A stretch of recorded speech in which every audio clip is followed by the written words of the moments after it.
Om Sahnavatu Sahnau Bhunaktu Sah Viryam Karavahai Tejasvinavadhitamastu ma vidvishavahai.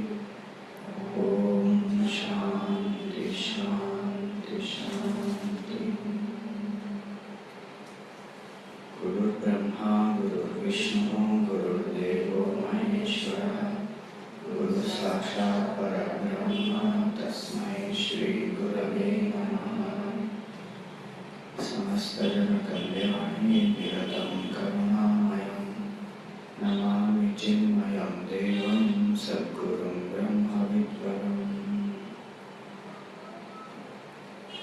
Om Parthaya Pratibodhitam Bhagavata Narayanena Swayam Vyasena Kratitam Purana Munina Madhye Mahabharatam Advaitamritavarshiniim Bhagavatim Ashtadashaധ്യായിനീം Amb Tvamanusandathami Bhagavad-gīte Bhavadveshinīm.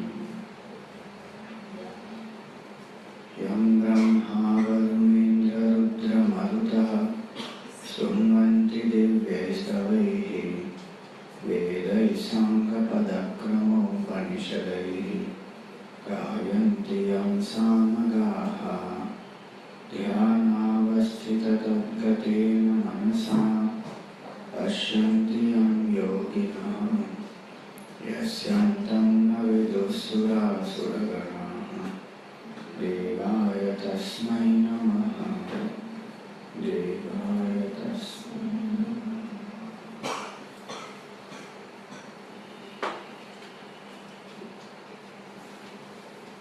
So, 6th chapter, we saw different aspects of meditation that the Lord spoke about. First 10 verses were about the preparation. So the internal preparation we saw, the positive outlook, mastery over the senses, no restlessness to work, and no fanciful imaginations, no self-condemnation. These were different preparations that the Lord said internally one has to follow. Then external preparation, sit in a quiet place, in solitude, on an asana, with the head, neck and the spine in a straight line.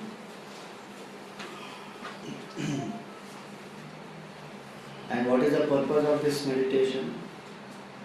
Is to purify the mind and to know the self. Yogam Atma Vishuddhaya, it was said. So we are doing at the moment 10 steps, and we had seen that the word meditation is a state where I am effortlessly aware of my true nature. It is not a practice. Colloquially we may use it as a practice, the word as a practice. But otherwise it is actually a state. The actual practice is called contemplation. So what are the 10 steps that we have discussed?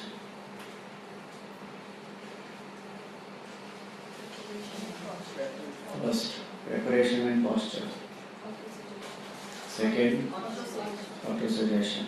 Third, present awareness. Fourth, relaxation. Fifth, deep breathing. Sixth, Ishta, invocation of the Ishta or the Guru. 7, concentration. 8, contemplation. 9, witness or Sakshi Bhav. 10, silence. So how many did we complete in the previous session? Till deep breathing we have come. So the idea was to do the preparation, sit in the posture. The whole procedure is to withdraw step by step from the external and come to the self-will. So present moment awareness is to be aware of whatever is happening around me without any judgment. Just be aware. If it is very cold, it is cold. If there is a sound of AC or the vehicle, the sound is there. No judgment and no further thinking. Just non-judgmental awareness. Then we focus on the relaxation, on the body. So step by step one can relax the whole body, or one can allow the light to flood the whole body.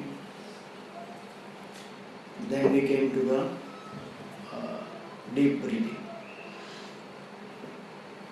So slower the breath, quieter the mind, deeper the relaxation. Now this much is to make the person ready to focus on the mind. And if relaxation is done and deep breathing is done properly, a major obstacle in contemplation is sleep. That can be overcome. We tend to fall asleep because many reasons. Body is tired, or we are not used to focus the mind. And the only time the mind knows when it becomes quiet is when it is in sleep. So the moment we try to focus the mind, it goes to sleep. So if auto-suggestion is done, present moment awareness, then auto-suggestion, and all those steps are done, sleep is a big obstacle which is averted. Now comes the sixth step, which is japa. So before we do japa, see, one very important aspect of meditation, of contemplation here is, when we say that our mind wanders, one reason it wanders is because it does not find the engagement interesting. Either it does not have enough love for it, or it does not have knowledge. So when there is devotion in our heart, automatically the mind becomes concentrated. Love for the Lord is devotion. So love for the Guru, love for the Lord, any particular form or mantra is very helpful to bring the mind and keep it steady. Otherwise the mind will wander. So in the Gita also Bhagavan said, Yukta asita mat paraha. You sit integrating your body, mind, intellect, considering me as the Supreme. So when a person has sufficient knowledge of who is Bhagavan, what is the nature of the Lord, what is my relationship with that Lord, and there is love for that Lord, then that person, when the person takes up japa, the mind will easily abide in that. In fact, one looks forward to it. So it can be God or it can be the Sadguru, whoever it is, to whomever one has a devotion. If someone feels that, okay, I am devoted to my country, okay, then meditate on the country. But love is very important aspect of meditation. Mechanically we try to make the mind single pointed and concentrate through certain willpower or certain techniques. It will help only for a short while. And there will be tiredness in that. Because again and again the mind wanders, again bring it back, again it wanders. In the Gita the Lord says that yato yato nischarati manaschanchalam asthiram. In the 6th chapter only he says that. Whenever the mind wanders, because it is fickle and restless, tatastato niyam yaitad atmanyeva vasham nayet. Again and again you bring it back and let it abide in this self, or whatever the mantra or the form that one has used. So when this practice is to be done, no doubt, but this will become tiring if there is no love. If there is love, it is not that mind will not wander at all, but there will be less of that wandering and more joy one experiences because of that love itself. So that's the reason why before we do concentration using a mantra, choose a form of the Lord that is dearest to you, that is called Ishta Devata, or my personal God. So many forms may be there of the Lord, but the form which is dearest to us, with whom we can identify, and thinking about whom devotion is invoked in our heart. It can be Ganesh, it can be Durga, it can be Devi, it can be Ram, Krishna, whichever form. And not only it is necessary to choose a form, it is necessary to establish a relationship with that form. That what is my relationship with that form of the Lord? Do I look at the Lord as even it can be just Lord and devotee. Or it can be father and son. Like Ramakrishna saw the mother Kali as she is the mother and I am a child. Sudama looked at Sri Krishna as a friend. Hanumanji looked at Bhagavan Ram as a master and I am his servant. So different relationships are there. Whichever bhav comes to us very strongly, that one has to use. This is if one believes in the Lord with a form. Otherwise, choose even a symbol like Om. But it is very difficult to focus on that Om in absence of love for that Om. Because if we think that Om is only one alphabet, or just a symbol, not alphabet, it's just a symbol, using which I am making my mind quiet, not for long the mind will remain in that. I have to see Om as Ishvara, the Lord. And I have to have that feeling of surrender towards that Ishvara, devotion towards that Ishvara. Then that Om, when I am chanting, I know that I am uttering the most subtlest name of the Lord is Om. And Om is that which pervades the whole universe. Because A, U and Ma contain all the alphabets. And all the sound possibilities are within A, U and Ma. And this whole world is actually nothing but sound vibrations. So Omkar is the form of Ishvara only. And there is a lot of things about Omkar that one can understand. It is that consciousness which illumines our waking, dream and deep sleep. So A is the waking, U is the dream, Ma is the deep sleep. So Omkar is not to be seen only as a symbol, but as the manifestation of the Supreme Lord, Ishvara. And then when I use invoking that in my heart, the devotion in my heart, that I am worshipping that Lord, then that symbol becomes helpful to focus the mind and make the mind pure also. So it can be a form of the Lord, it can be a symbol of the Lord, it can be a Sadguru. Typically the people find it easy to focus on a manifest person. So that's why the Sadguru is considered as the form of Ishvara. But Gurudev used to give us one very practical advice. He always said, do not have a Sadguru who is living. And if you want to have a Sadguru who is living, your faith must be absolute. Because we start seeing that person as a human only. And then we start finding faults. Then our mind starts seeing defects. And so the best he would say is take anyone as a Sadguru who is not in the mortal form. It can be Vivekananda, it can be anybody, any saint, any master. They have anyway become one with the Ishvara. So it is not that if their form is not there, they are not there. You are worshipping Ishvara only through them. So it can be any of these. The Lord, or a symbol of the Lord, or a Sadguru. And then choose that relationship, and then choose a mantra, the name of the Lord.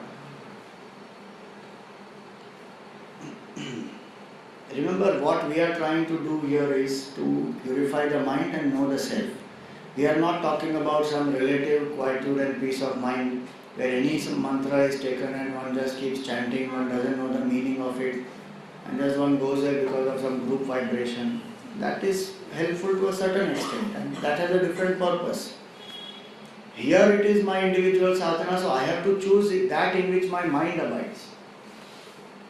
And so the name of the Lord is called as a mantra. So when we have done this background work, then in the seat of meditation what is to be done?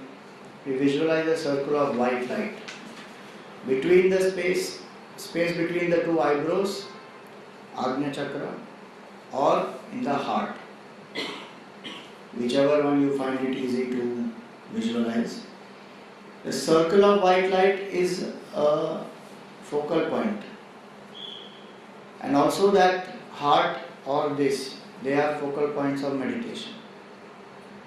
So when a circle of white light is chosen, it helps us to keep the focus in one aspect and keep us grounded. So one says, okay, in my heart or here. It is very important to be grounded. Otherwise one starts hallucinating different things. Especially as one goes into deeper states. So then heart or this. And keep that white light. In the beginning you may not find it easy to focus on the white light. Doesn't matter. Try. It's just a little bit of practice one requires. And you close the eyes and see a circle of white light. You will be surprised, in a few days you will even start feeling a sensation.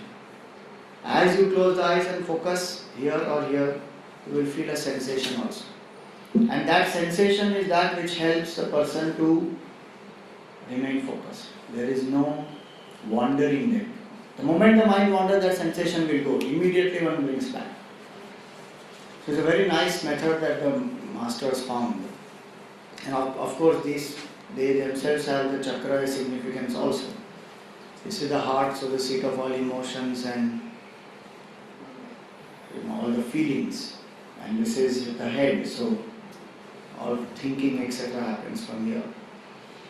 So whichever one you feel, you want to change it sometime also you can change it. It's not that if you do hard then you cannot do this, and if you do this you cannot do this. Maybe a few days you try this, a few days you try this, whichever, if you feel, to find out which is more easy and comfortable for you. But typically when we are emotion oriented, then heart works better.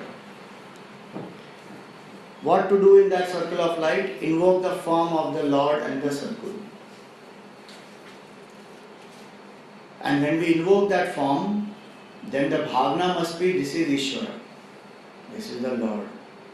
Whatever is the symbol, whether it is Om or a cross or a whatever it is, any symbol you have or any form that you have, the bhavna behind that should be, this is the Lord and I am in front of the Lord. Even if you have a relationship, it is my friend or my brother or my son or master or whatever it is, but this is Bhagavan. This is the Lord who is the totality, the creator of the whole universe, by whose will everything happens. That Ishwar Bhavana must be there in that. If it is Guru, then chant Guru Brahma, Guru Vishnu, Guru Deva Maheshwara to invoke the surrender. Or if it is the Lord, then chant that particular shloka. So let us say if it is Ganeshji, then chant Vakratunda Mahakaya Surya Koti Samaprabha Nirvignam Kurune Deva Sarvakarishu. Any one shloka with which you feel the surrender of that particular deity, that shloka must be. And this must be done for some time before japa is done. One must master this method of visualizing the whole form of the Lord clearly. Gurudev used to do this in his childhood, and so effortlessly it came to him. He did not even realize that he used to do this. Because long pujas used to happen in his house, 2 hours, and evening time. And the children were made to sit compulsory. So they had to sit in that puja. And they will keep chanting stotrams and namavalis, and imagine Vishnu Sahasranam going on, Lalita Sahasranam going on. In 2 hours the child has to sit. Very difficult. But compulsory, one has to sit. So he used to sit there, and there used to be one form of Shivji there. We used to call it Chandra Kaladhara. So he, just as a game to pass time, he said, okay, I will stare at that form and then I will close my eyes and invoke that form in my mind and go through the whole form from head to the feet fully, each and every aspect of the form. And again, if that form goes away, open the eyes, again see clearly, again impress it on the mind. And he used to say, I am playing hide and seek with Lord Shiva. So he learned in Vedanta, in spiritual science, it is called Tratak. Tratak means to stare. So staring on the form and impressing it on the mind is a very important step before japa happens. Because if the form is not clear to us and if the bhakti bhav is not there, either of these two reasons, the mind will keep wandering. And also the importance of the form is that when we visualize that form, each and every aspect of the form has a symbolism that gets communicated to the subconscious mind very clearly. So if it is the Gangaji of Lord Shivji on the head, then she is a symbol of knowledge, devotion and service. Long jata, a symbol of austerity and penance. Blue neck, compassion. 3 eyes, so love, knowledge and intuition. Sorry, love, justice and intuition. So different symbolisms are there of different deities. So it's not just the form that one is visualizing mechanically, but devotion is there and the ideals as one is going through each and every aspect of that form. One realizes that okay, this is the value, this is the ideal behind it.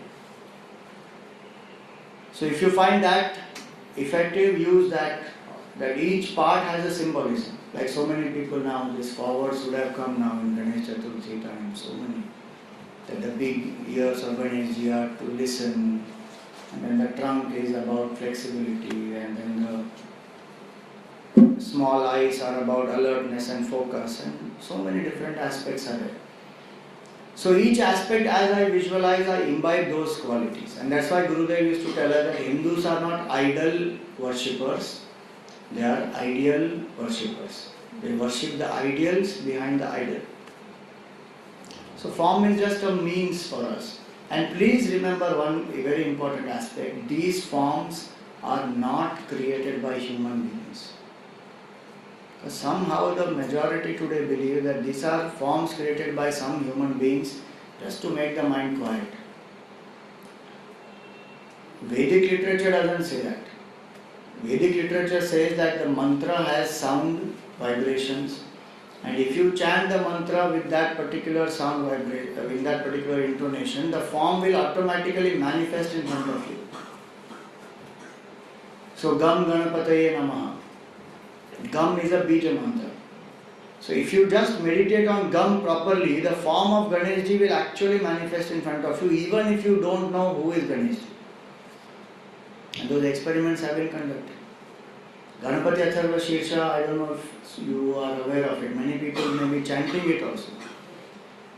So that Ganapati Atharva Shirsha has that one whole description, one para description is there. That is called Ganesh Vidya. How to meditate on that Gam. And what was that, what is the form that the mantra revealed to that Ganak Rishi? That is also described there. Ekadantam chaturhastam pashamam kushadharinam radam chabardam haste vibhranam moshakadvajam raktam lambodaram shilpakarnakam raktavasasam. Whole form is described there. That you meditate on this Gam or you meditate on that Ganesh Gayatri. Ekadantaya vidmahe vakratundaya dhimahi tanno danti prachodayat. Or just the word Gam Ganapataye Namaha. These 3 options are given in that Ganapati Atharva Shirsha. Like that for every deity who is a Vedic deity, Shivji is a Vedic deity, Brahmaji is a Vedic deity, Vishnu Bhagavan is a Vedic deity, Durga Devi is a Vedic deity, Saraswati, Lakshmi, they all are Vedic deities. and to the rishis these forms have been revealed. Like Gayatri, do you think that Vishwamitra Rishi knew who is Gayatri Devi? He did not know. The mantra was revealed to him, and when he did that meditation on that mantra, the Gayatri Devi also manifested. So these forms are not simply created by some human beings just as a symbolism. Ishvara has manifested in these forms. And if our devotion is powerful and we want a specific form of the Lord, Ishvara can manifest in that form also.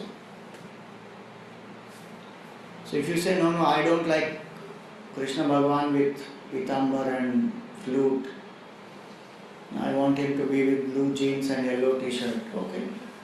Then Bhagavan will manifest in front of you in that form also.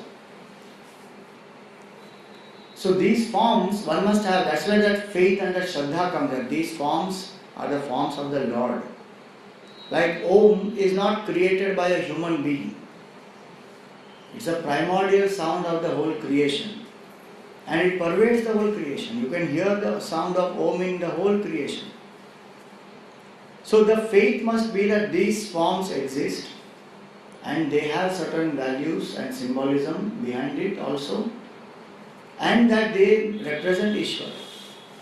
So when that visualization is done in the heart or here with that bhavana, then the surrender happens. So in the beginning one can even choose for some time to get the form clear in the mind. One doesn't have to do all the 10 steps in meditation in one sitting. One should master the previous step and then keep moving to the next one. So the form, when one becomes very clear, okay, this is the form, and the moment one thinks of that form comes in the mind and it stays there, and there is devotion, then one goes to the next step, which is concentration, using a mantra. Now, we saw in the previous month sessions that concentration is possible by many things. Stare at a tip of a candle or a dot in the wall. So many methods are there of concentration. But purity of mind comes when there is bhakti, when there is surrender, when there is selflessness, which comes through the form of the Lord, one method. And the mantra also helps in that. Have you analyzed what are our thoughts? Like let us say pot is made up of mud. What is a thought made up of?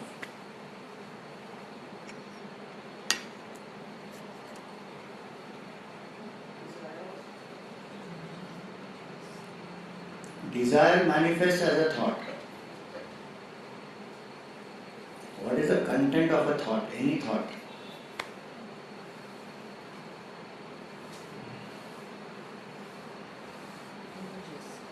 Images. So one is the form, the images. Different pictures come. The mind thinks in terms of pictures. Another is the sound associated with the picture. So nama and rupa, name and form. Every thought of our mind you analyze is actually made up of only name and form. Think. So the moment we say a name, the form will come to the mind, and the moment we think of a form, then the name will also arise. And if I don't know the name, then one will wonder what is the name of this. Name and form, they go together in the mind. And so using that understanding that mind is made up of names and forms. Mind is made up of thoughts, thoughts are made up of name and form. Hence the form of the Lord is required and the name of the Lord is required. So the mantra is a potent spiritual sound formula. Lot of dormant energies are there in the mantra which get released and which invoke the dormant energies in us when the mantra is chanted. And so it is potent, spiritual sound formula. There are spiritual ideas and vibrations associated with the mantra. So any word cannot become a mantra. We will see what those spiritual aspects are. And it is a sound formula, so it must be chanted in an appropriate way. If it is a Vedic mantra, when mantras are Puranic mantras and Vedic mantras. Om, Om Namah Shivaya, Mrityunjay mantra, Gayatri mantra. These are all Vedic mantras. And they have intonations. Om Namo Bhagavate Vasudevaya, Shri Ram Jai Jai Ram, Shri Krishna Sharanam Mama. These are all Puranic mantras. So Puranic mantras don't have intonations. One can chant in whichever way one feels like chanting. But they have a science of sound, the Vedic mantras. So when they are chanted with the appropriate sound intonations, they produce the right vibrations, which heal the mind, which make the mind pure also. And so, mananat trayate, one aspect is by reflecting on it, one crosses over the negativities. That is the power of a mantra. So one is the sound vibration it creates, second is the meaning that it has, which one should think about. Om Namah Shivaya, if we say, what does it mean? My salutations to the Lord whose nature is auspiciousness. So the more I invoke the Lord whose auspiciousness, the more I become auspicious. Because the Siddhanta of worship is very simple. You become what you worship. All those ideas, all those values, the characteristics of that Lord, they come into us. So if one says, let us say, Om Namo Bhagavate Vasudevaya. My salutations to the Lord who is Vasudeva. Now, who is Vasudeva? Vasudeva means consciousness which pervades the whole universe. So each mantra has a meaning, and one reflects on it. It helps the mind also to overcome its negativity, and mind itself can be transcended to know the self. So mantra is a very, very simple and a very powerful tool. And it is said in Kali Yuga especially, when our minds are so difficult to control and so much of stress, worry, tension, anxiety, all that is happening to us, simplest way is chant the mantra. Because meditation on self, etc. is subtle. To perform a puja again requires elaborate preparation or many things one has to know. But mantra is simplest. Just one mantra. Any one mantra. And that should be the Ishta mantra. So in our culture we always say that a person needs to chant only 2 mantras. Maximum. If at all. What are those 2? One is the Gayatri mantra, second is the Ishta mantra. That's it. Nothing else is required. We don't need to chant separately Mrityunjay mantra for health, Gayatri mantra for brilliance in knowledge, and then Lakshmi mantra for wealth, something else for fame, not required. One mantra, which is the Ishta mantra. Because we have to know that what comes is not because of the mantra, it comes from the Ishwar. And we are praying to that Lord. And we invoke surrender in our heart, we become open to higher aspects of life. Hence, the mantra which we chant, we must have the faith in that mantra also. Shraddha in that mantra, that this mantra will take me there. It will grant me whatever I desire, spiritual or material, whatever it is. And so the mantra we say is like an all-in-one solution. It will help to improve the quality of thoughts, reduce the quantity of thoughts, and also change the direction of thoughts. All the 3 happen in a simple way just by the mantra. One doesn't have to do too many complicated things. And examples of people who have realized through mantra are many. Ratnakar became Valmiki because of Ram. That also ulta. Dhruva, Prahlad, so many of them. Vivekananda also used to do, Gurudev used to do Om Namah Shivaya. So many great people have used. Ramath Ramdas used to do Shri Ram Jai Ram. Ramakrishna Paramahamsa used to use Kali. So different mantras are there, different aspects are there. And when a person just chants that mantra, all the 3 get achieved. And what do the mantras do? The potential of the mind, when a person thinks the thoughts,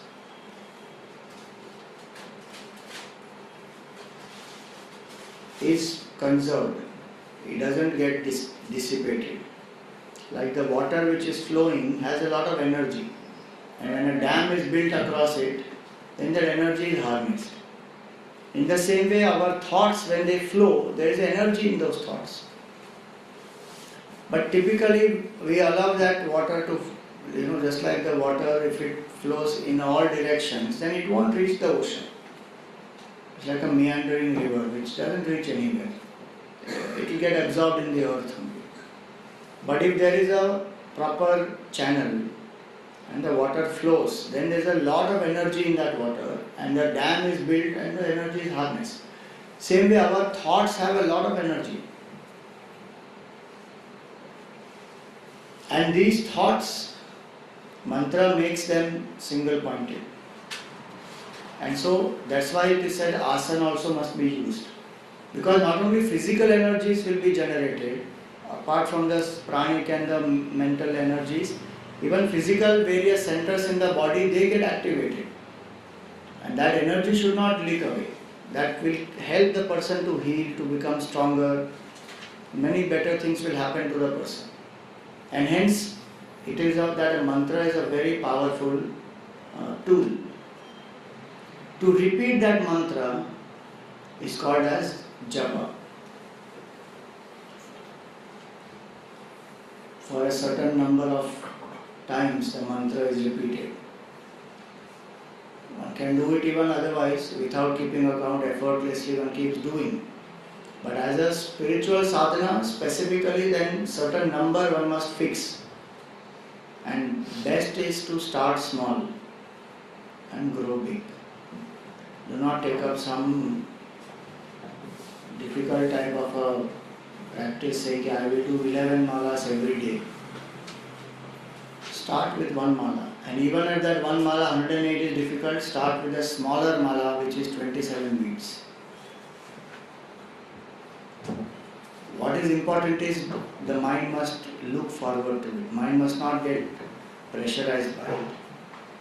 So the repetition of that holy name, holding on to one line of thinking, excluding everything else, like the flow of oil, very smooth. Etymology of japa is very nice. Jakaro janma vicheda pakaro papa nashaka. Tasma japa iti prokta janma papa vinashaka. That's the beautiful shloka there. That ja is to destroy the cycle of birth and death, janma and marana. And pa is to destroy the agitations of the mind and the negative tendencies of the mind. That is called papa. Simple technique of japa will do both these for us. If you are angry sometimes, you try. Instead of keeping on feeding that anger, do japa. Mind in the mind, or even if verbally you want, do. And at that time, do japa very fast. Don't do slow japa. The mind is very angry, then say Om Namah Shivaya, Om Namah Shivaya, Om Namah Shivaya, Om Namah Shivaya. Don't try to do that. Om Namah Shivaya. Nothing will happen. Mind will feel more irritated. Why? Very angry, agitated, then faster japa is very important. Because too much energy is there. That is going in a wrong direction. So it has to be done fast. And then slow it down. It will help tremendously. In South India there is one thing I have seen. Maybe here also people do, but I have seen in South India they are born and brought up there. So, some people when they get very angry, they take that Vishnu Sahasranam and they start chanting. And that Vishnu Sahasranam as a shloka, they are some 120 plus shlokas. So by the time they come to the end of it, the impulsive anger has come in some control. In the beginning you should say Om Vishnu Vishnu Vashatara Bhuta Bhave Bhavat Prabhu, like that they will keep doing. By the end of it, the person has become quieter. Because the mind has got something better to hold on to rather than brooding over that anger. So there is a very nice book Eknath Ishwaran has written. It is called Mantram Handbook. Simple book, not that anything new which you and I don't know, but beautiful way he is written, where he says how this mantra can be used for overcoming depression, overcoming impulsiveness of anger and negative emotion, overcoming excitement. Even when we get something which we desire, we get so excited. So in all these different aspects, and just see the power of mantra. Gandhiji, at the time of death, he could remember, because he's done that mantra japa whole life. And I am told that somebody wrote in the book, I don't know who, Dominic Lapierre or somebody, he wrote that Gandhiji had said that when I die, if Ram does not come on my lips, consider my sadhana is ineffective. Just see the shraddha that he had on his spiritual practice, on the mantra also. So when I die, if Ram is not on my lips, my whole sadhana is ineffective. It is waste. And what a way to die, my God. At that point blank range he is shot, and there Ram he remembers. There is no conscious remembrance there because you are finished there. How much deep that mantra should have gone for that to come at that moment. So mantra is very, very powerful. Now one must have that shraddha in that. Now how does japa work? Simple logic is, from many diverse thoughts, when I visualize only the form of the Lord, then I am having many thoughts about the Lord. From many thoughts about the Lord to one thought which is the mantra. And from that one thought to witness of that thought. That I am only the objectless awareness, thought comes and goes. That's how japa will work.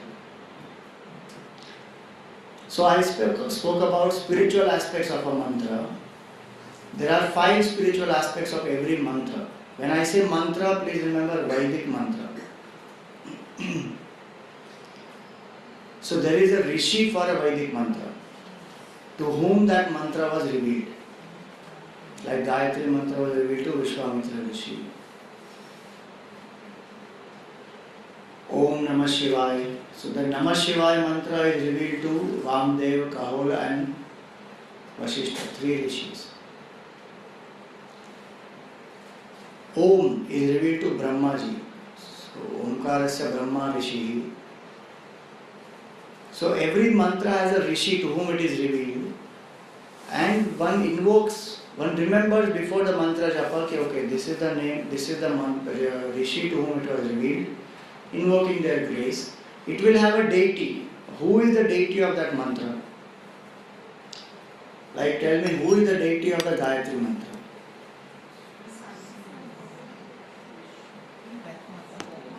Huh? So the deity of that mantra is Surya Narayan. Gayatri actually is the meter, Chandas. 24 syllables are there in the Chandas called Gayatri, and any mantra written in that meter is called as Gayatri. So this Gayatri which is popular is called Savitra Gayatri. Savita means sun. I spoke to you just now about Ganesh Gayatri. Ekadantaya vidmahe vakratundaya dhimahi tanno danti prachodayat. So that is 24 syllables. But the deity of that mantra is Ganesh. Like that, Shiv Gayatri is there. Tatpurushaya vidmahe mahadevaya dhimahi tanno rudra prachodayat. So every deity has one such Gayatri mantra. So who is the deity of the mantra that I have chosen? One must be very clear. Because that is the form that must be meditated upon if you are using a form. So deity, and with Chandas it is written so that one knows how to chant it. What is the bija or the seed of that mantra? Meaning, where is the power of that mantra located? So this is always said in a, like suppose you do Gayatri Havan, then the Pandit will say all this. That Gayatri Mahamantrasya Vishwamitra Rishihi Anushtup Chandaha, all that he will say. Bija and Kilakam, where is the power? Bija is the seed and Kilakam is the power. That in a mantra, where is the locus of that power? So where to focus on also is necessary to know. I am just explaining this to you so that you know that there are these spiritual aspects associated with the mantra. These are not too difficult technical aspects, but one should be aware, because otherwise we just take and start. But if it is done in the right way, the proper benefit comes to the person. When you invoke that deity, when one invokes the grace of that rishi, when one chants in the appropriate way, one is that our culture is preserved. Second is, anything which we do should be done properly, vidhivat. Why should it be done just like that? No, I feel like chanting it like this, so will I chant? And that Gayatri mantra, to my God, what all people do with that Gayatri mantra.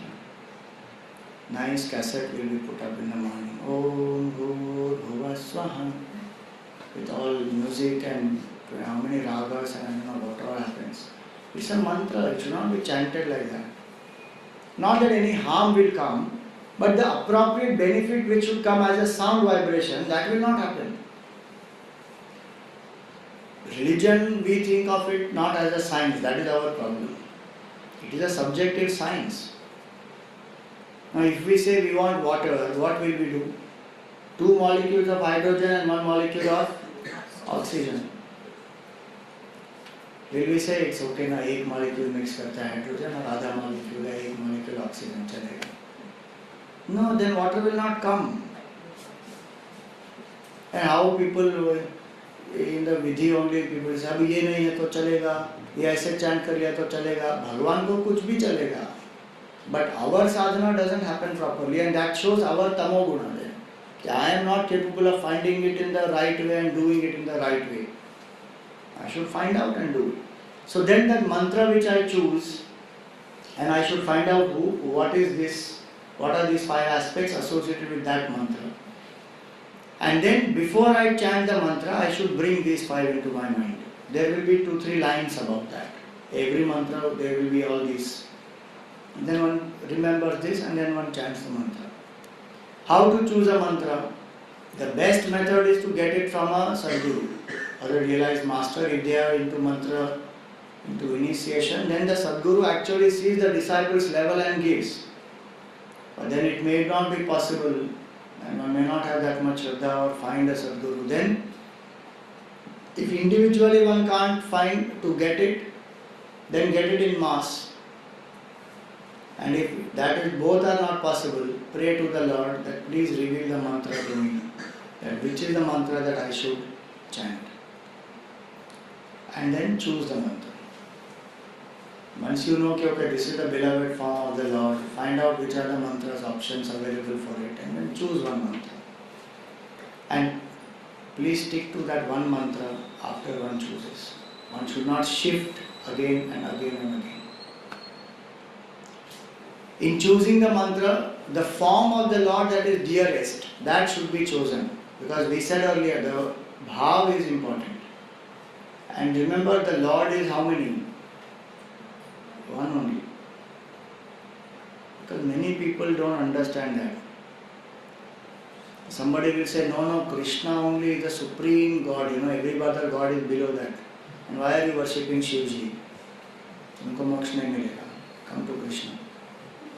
Some other person says, no, Durga is the supreme, because you see Shivji lying below the feet of Durga in one picture is there like that.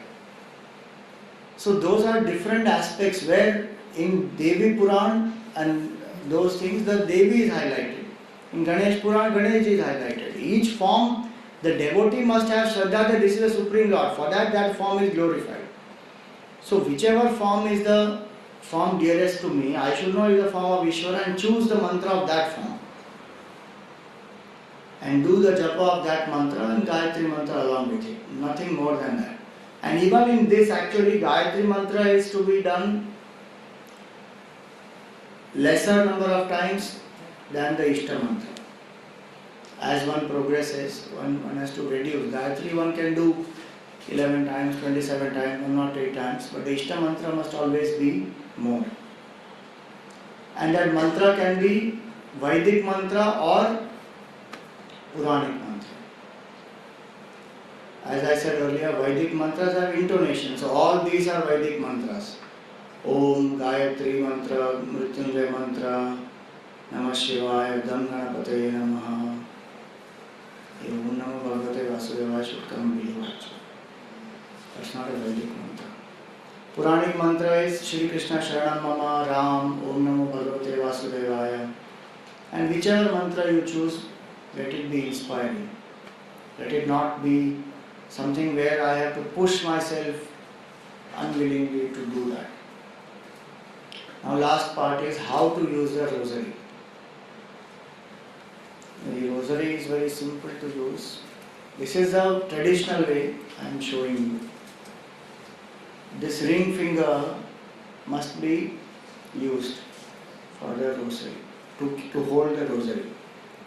So the mala is held on this ring finger, and with this thumb one closes it. So the mala cannot fall down. Now, with this middle finger, turn the bead inwards, like this. These two fingers must be left out. So, one can turn the bead like this, or if that is difficult to do, then one can even do like this. So then bend this finger so that the mala does not fall, and do the turning like this. The beads are turned inwards so that the person has the auto suggestion that turn within. And mala is a important tool in the beginning, because the moment the mind starts wandering, the mala at least helps person to bring it back. Not that every time the mind wanders, immediately we will come back. Our mind is very expert. Mala will keep going on and mind will keep wandering also. But we are used to multitasking. So this also is going on, that also is going on simultaneously. But at least one becomes aware, oh, where is my mind? Mala is happening. So when one comes to the last bead now, what one should do? One never crosses over this bead. This is called as the Meru. Meru is the symbol of Bhagavan. The first, not the first one, the top bead. Now this top bead, so if you don't have a form in front of you, then generally one considers the Meru only as Bhagavan. So one bows down to the Lord like this before one starts the japa. So one will never cross the Meru because there is nothing greater than the Lord. So when one comes to the last bead, then with the middle finger hold the last bead, and with the thumb turn the mala. So the last bead will again become first bead. Again start. This also helps a person to be awake. Otherwise the round keeps going. One doesn't know. And also the smaller the mala is, the faster the time comes for turning. And so more alert a person becomes. So this is one way, either this or this, use either of them and do the mantra japa. So when the mala is used, a fixed quantity one should do. One should decide for oneself. Okay, I will do 27 malas, 27 bead one mala, or 4 malas, 10 malas, whatever it is. Keep doing. You can go like this, and go like this also. But never use this finger. Why? This is a finger of ego. So we use this to point out others. You are like this, you are like that. This is the ego finger. So this is kept out, and one uses the thumb and this. So when the mala is used like that, what is to be done while chanting? There are different things that one can do. One is focus on the form of the Lord and the chanting. Slowly, slowly, you can move away from the form and just focus on the sound of the chanting, the words of the mantra. Instead of form, you can even visualize the words or just the sound. And as one progresses more deeper, then focus on the silence between the two chanting. Om Namah Shivaya. Om Namah Shivaya. Focus on the silence between the two. That person who is able to do this, only the silence, one sees that this mantra rises in silence, stays in silence, goes back to silence. And that silence is my nature. I am the Sakshi of that mantra. Mind is chanting that mantra, I am witnessing it. That keeps happening. So these different things one can do, and last is contemplate on the mantra. Whichever one you have chosen. When the mind has become quiet, our purpose is to contemplate on the meaning. Say Om Namah Shivaya, I prostrate or I invoke auspiciousness. This way one can spend 10 minutes in withdrawing, visualizing, doing the japa quietly. Start with small 10 minutes and then one can do. And when to repeat the mantra? Every day, fixed quantity is a must. If you can fix a time and place, very good. Very easy it will become for the mind to become quiet. Because association happens very fast. In the same place, the mind doesn't have to explore. It knows this is the place. Comes into the mood immediately. And same time also. But if that is not possible, then it doesn't matter. At least keep the quantity fixed. And at other times also it can be chanted. Because many people think that no, at other times we can't chant. It is not true. Mantra in fact should become like our breath. So effortless it goes on in the mind. So it can be chanted at any other time. When you wake up, when just before eating food, or you can take a small break. Instead of a coffee break, mantram break will help. Take 5-minute break. It will help in weight loss also. When negative emotions they overwhelm, any such time one can use mantra to gain back the equanimity, and especially in fear. Gurudev's sister used to get very scared in the night. Sometimes so. So one day he told her, you do this japa of Om Namah Shivaya. He was so small, he was just a brother, little elder to her. And he said, I am doing Om Namah Shivaya, you also do, and Lord Shiva will protect you, don't worry. And if you feel really scared, then use that mala, the mala that one uses for doing the japa. One important thing is the mala that one is using for doing japa should not be a mala which one wears. That mala should be kept separate. One should clean it whichever, once in a week or once in 15 days. And if one feels scared and one gets whatever nightmares or any negative thoughts keep coming again and again while sleeping, then take the mala and put it below the pillow. And do the japa and go to sleep. That also helps. While waiting, how much time we spend in waiting? And all such times one can chant the mantra. If one is doing something mechanical at that time, and definitely one can dedicate it to somebody else. At the beginning of the japa, at the end of the japa, that person's form one should visualize and pray to the Lord that, oh Lord, this japa is dedicated to this person. Whether the person is in form or not in form. Either way the japa can be done and dedicated. And at night before one goes to sleep. So this much is about the mantra, and we will take up the mantra japa and contemplation. A little more about contemplation is there, which we will do tomorrow. And both these practices we will do tomorrow. So that if you have not brought a mala and if you want to bring, you please bring that also tomorrow.